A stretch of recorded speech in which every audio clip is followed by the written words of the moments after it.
Olá, então iniciando aqui mais uma transmissão do Círculo Vivencial Terra Viva. Esse vídeo está integrando aí o Festival Sincronizado Planetário, do movimento do Sincronário da Paz. Então hoje está rolando várias manifestações aí no mundo inteiro, online, e a gente decidiu participar. E eu com esse tema, Educar na Natureza. Então, meu nome é Natália, para quem não conhece. Eu integro aqui o Círculo Vivencial há 5 anos.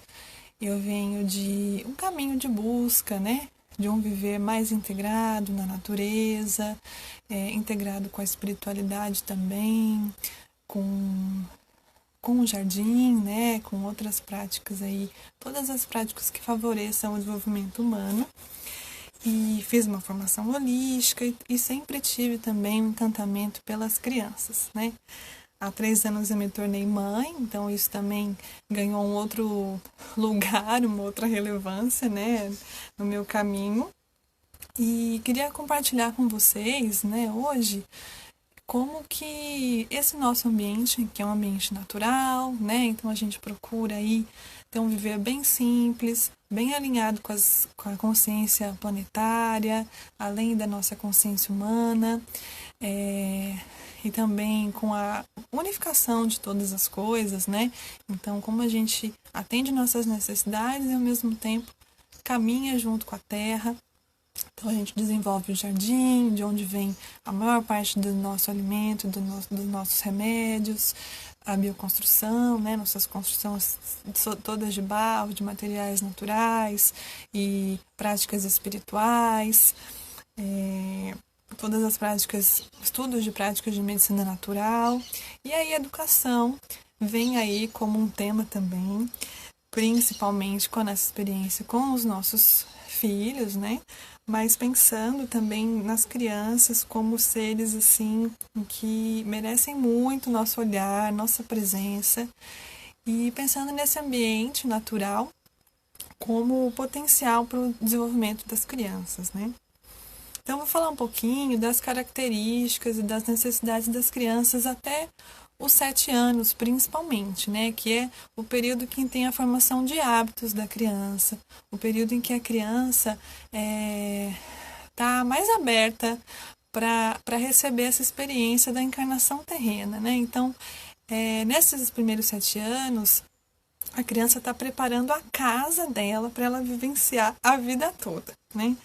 Então, um ambiente favorável é de extrema importância, porque as crianças aprendem por imitação. Todo mundo sabe disso, não adianta a gente ficar falando, né? O que as crianças aprendem mesmo, que elas incorporam mesmo, é o que a gente faz. Então, um ambiente que favoreça um cotidiano mais participativo, que as crianças tenham mais acesso às coisas, né? Que elas possam integrar junto aos adultos ou junto com outras crianças as atividades cotidianas, o cozinhar, o mexer com a terra, né? Mesmo mexer com a água quando a mãe está ali lavando uma roupa. Quando a criança não tem muitas distrações, como acontece aí com o uso das telas, né? E ficam mais com as famílias no cotidiano, também não são tão delegadas a outras instituições de cuidado. Eu não vou abordar, assim, outros contextos urbanos e outras situações, tá? Mas falando aqui do potencial do nosso, né? Então, quando a criança vivencia mais esse cotidiano junto à família, ela tem um processo de aprendizagem incessante aí no cotidiano, né?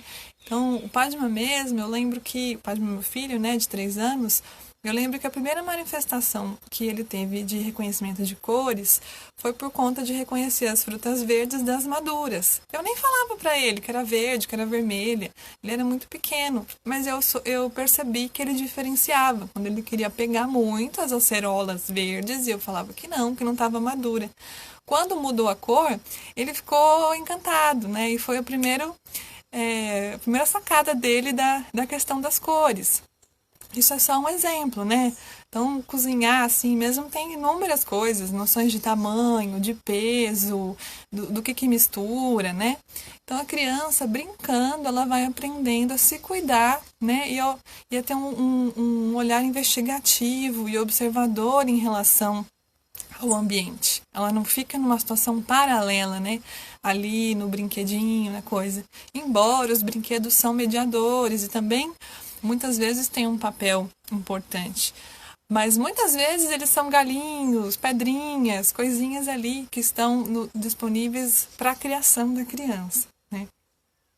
A criança tem uma relação muito próxima com o corpo, né, nessa experiência dela.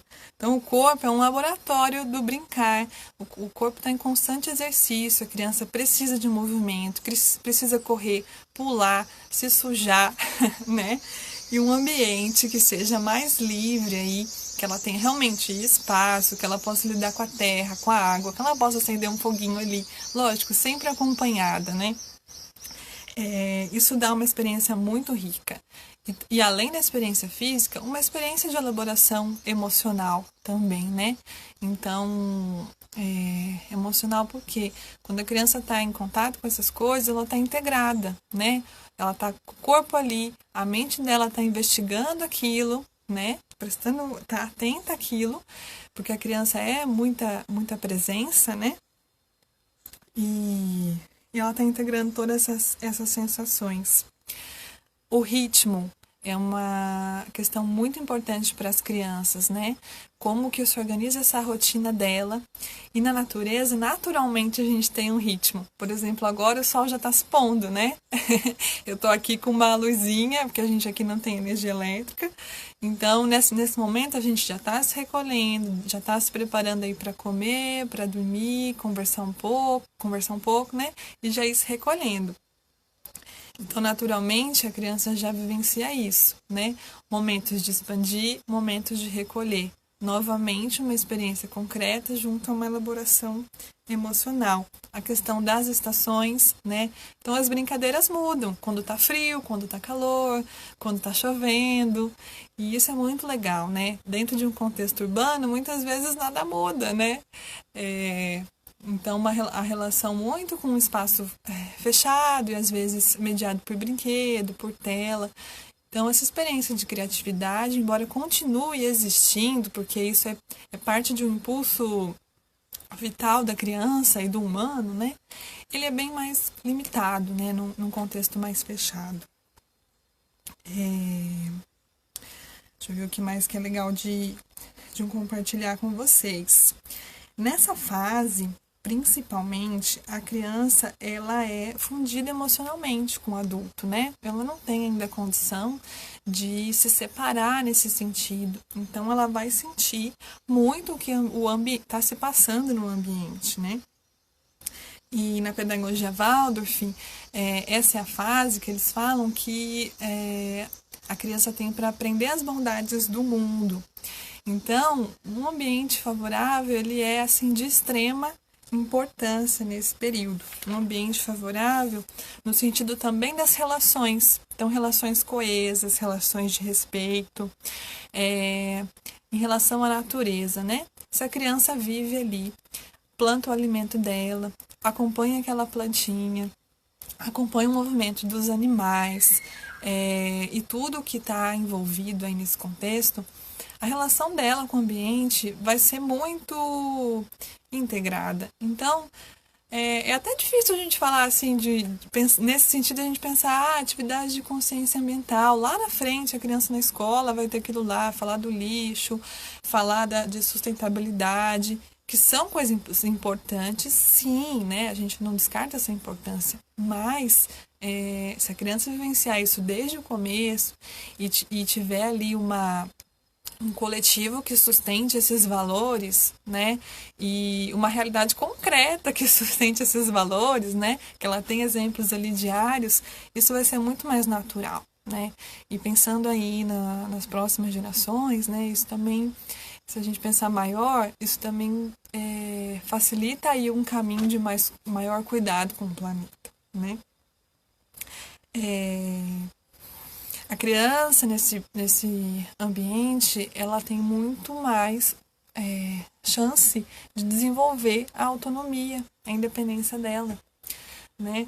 Porque a criança está muito mais exposta a alguns aparentes riscos, né? Que às vezes as pessoas ficam de cabelo em pé. Ah, mas ele não se machuca, vai pegar essa ferramenta, vai andar no espinho, não sei o quê.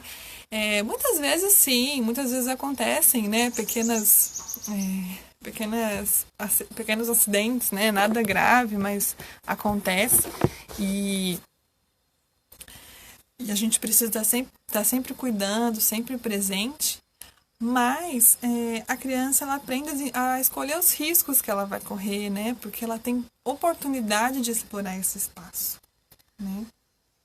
Bom, esse é um pouquinho do que a gente vê. Porque esse ambiente natural tem esse potencial, né?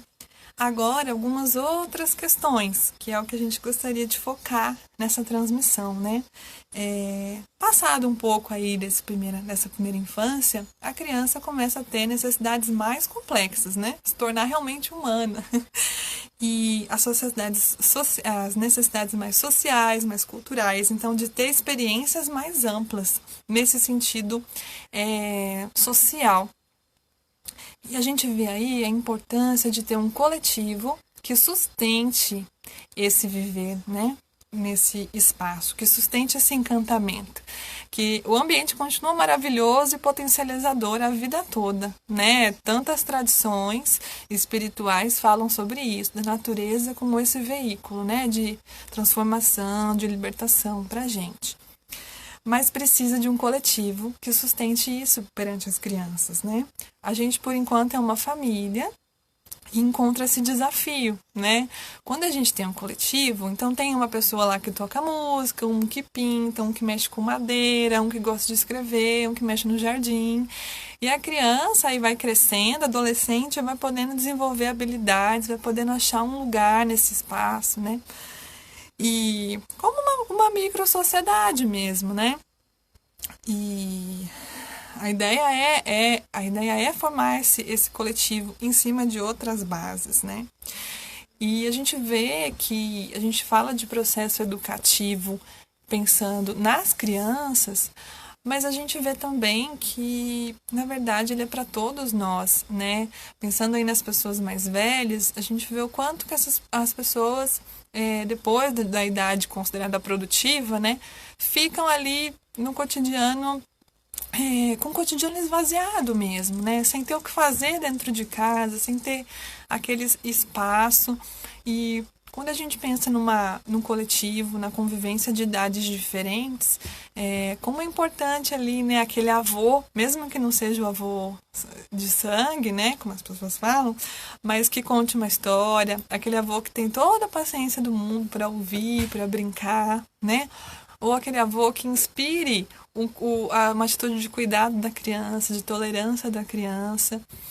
Então, como é rico essa convivência para todos. E falando do processo educativo, né? A criança, ela questiona a gente o tempo todo, né? E ela nos inspira, nos move a sempre nos aprimorar, a ser melhor, porque ela aprende pelo exemplo. Então, na verdade, a gente se torna uma comunidade, um coletivo em processo educativo, né? Porque um vai alimentando o processo educativo do outro. E se faz muito importante esse coletivo que sustente isso, porque é importante que a gente crie uma nova cultura, né? Quando a gente fala da nova era, de uma nova ética planetária, eu entendo que a gente está falando disso, né? De criar uma nova cultura ou resgatar aí valores antigos, mas que são essenciais até os dias de hoje, para que a gente possa seguir em outras bases, né? Eu acho que o momento que a gente está, ele grita isso para todo mundo.